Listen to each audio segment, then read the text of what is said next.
स्वागत है प्रधानमंत्री का वो वहाँ पर किया गया।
तो दोनों देशों के बीच में जो 15वां भारत जापान वार्षिक शिखर सम्मेलन है उसके दृश्य हम आपको दिखा रहे हैं। कुछ देर पहले के दृश्य हैं और दोनों देशों के बीच में किस तरह से जो संबंध हैं उनको बदलती परिस्थितियों में किस तरह से आगे ले जाया जा सकता है, क्या कुछ बदलाव किए जा सकते हैं और जिन क्षेत्रों में पहले से साझेदारी चल रही है उसको और कैसे मजबूत किया जा सकता है, नए क्षेत्रों को किस तरह से एक्सप्लोर किया जा सकता है, इसको लेकर काफ़ी महत्वपूर्ण बातचीत यहाँ पर हुई है।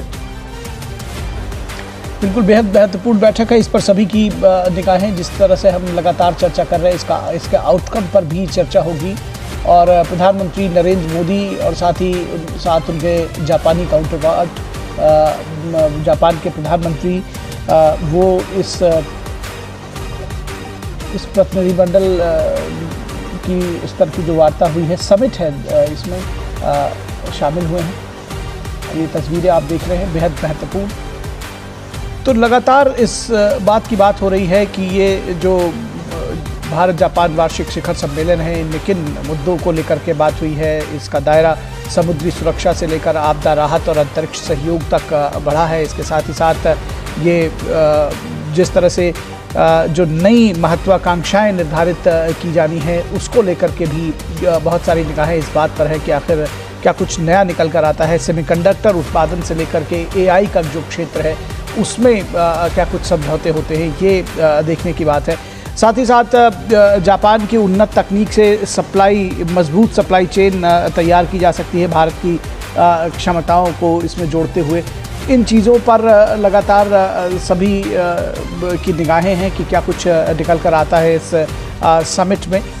और इसके साथ ही साथ जो निवेश की बात हो रही है, जो व्यापार की बात हो रही है, पीपल टू पीपल कॉन्टैक्ट के साथ साथ बिज़नेस टू बिज़नेस जो B2B कॉन्टैक्ट्स हैं उसको बढ़ाने की जो बात हो रही है, ये लगातार देखने को मिलता है। और सबसे बड़ी बात यह है कि इसमें बहुत नंबर ऑफ़ एरियाज़, जिस तरह से हमारे संवाददाता अजय मिश्रा अभी थोड़ी देर पहले बता रहे थे कि बहुत सारे MOUs ऐसे हैं जिन पर हस्ताक्षर होने हैं।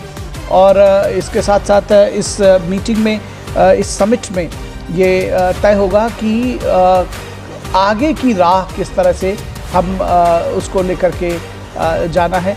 ये बातें भी इस समिट में तय होंगी। बिल्कुल निखिल, कहीं ना कहीं प्रधानमंत्री ने जो जापान के एक अखबार को लिखित साक्षात्कार दिया है उसमें एक तरह की पूरी रूपरेखा है कि दोनों देश किस तरह से आगे बढ़ना चाहते हैं। प्रधानमंत्री ने उसमें कहा है कि 2008 में हस्ताक्षरित भारत जापान संयुक्त घोषणा पत्र के संशोधित संस्करण से इंडो पैसिफिक को सुरक्षित और स्थिर बनाने की महत्वाकांक्षा को आगे बढ़ाया जाएगा।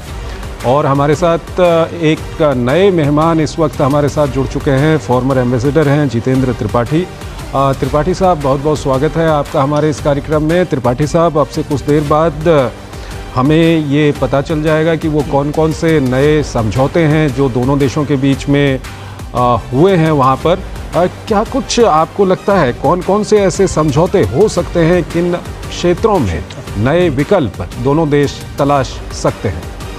देखिए, ऐसा है कि पहली चीज़ तो मुझे लगता है कि ये समझौते इससे समझौता होगा कि ईस्टर्न सीरीज का शिंकानसेन बुलेट ट्रेन जो है वो भारत और जापान एक साथ ही उसको लॉन्च करेंगे। तो मेरे ख्याल से उस पर समझौता होगा। प्लस इसके साथ समझौता मेरे ख्याल से डिफेंस प्रोडक्शन में ज़्यादा होगा। लेगेसी टाइप के तो कंडक्टर हम जापान के साथ बना ही रहे हैं, लेकिन मेरे ख्याल से ऑर्थोटिक कंडक्टर से उससे ज़्यादा समझौता होगा, क्योंकि सेमी कंडक्टर विश्व का 30% जापान बनाता है और सेमी कंडक्टर्स के लिए जो मटेरियल होते हैं जरूरी, वो विश्व का 48% जापान मुहैया करता है। तो मेरे ख्याल से ये बहुत बड़ा क्षेत्र है जहाँ के दोनों देशों के बीच हो सकता है। फिर भूकंप विरोधी स्ट्रक्चर बनाने के लिए जापान मजबूर, भूकंप विरोधी इमारतें, मेरे ख्याल से इसके पीछे भी समझौता हो सकता है।